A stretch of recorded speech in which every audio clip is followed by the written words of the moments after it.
Legal death grip for almost 2 decades. It's considered to be one of the largest environmental disasters in the world on record. The defendant, Chevron, the accuser and the victim of pollution, South American Ecuador, a country tinier than the U.S. state of Nevada.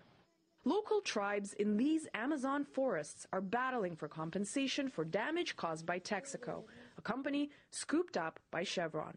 Billions of gallons of toxic waste dumped onto Ecuador's soil and waters, causing over 1,400 people have died of cancer, and thousands more have died of other illnesses. This year, an Ecuadorian court ruled that Chevron must pay $9.5 billion in damages. Though it's certainly a large amount of money to you or me, this is actually something that could certainly be absorbed by Chevron, just as BP has been able to absorb the $20 billion or more costs of practically destroying the Gulf of Mexico. But absorbing is what one New York judge chose not to do by stepping up for Chevron and blocking the Ecuadorian court's ruling from being enforced in the U.S. or worldwide.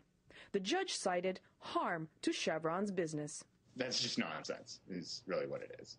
So why would a New York judge meddle in a legal battle Chevron initially insisted take place in Ecuador? Obviously, it's a U.S. company. They have huge interests here. They're capable of very severe pressure as well against, those that wish in any way to harm their interests. And, of course, they have friends in a lot of high places. While Ecuador's tribal members certainly don't, says Greg Palast, investigative journalist and filmmaker. Greg says Chevron has been calling all the shots in the case. They said, don't try the case in the United States, so they sent it down to Ecuador. Then they said, we don't like the case in Ecuador because we got a bad ruling, so now try it in the United States. Now the multinational corporation is accusing Ecuadorian villagers and farmers of trying to rob the company's pockets. We have been seeing this fraud go on for the last 20 years. We continue to uncover it.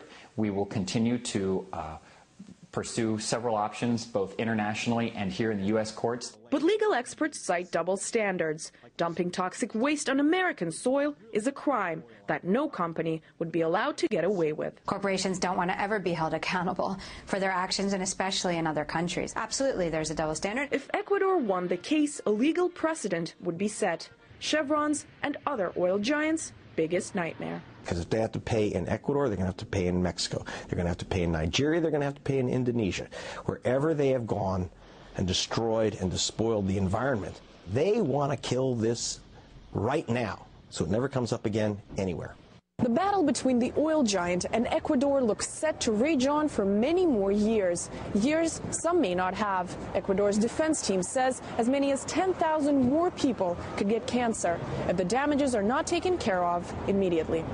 Anastasia Churkina, RT, New York.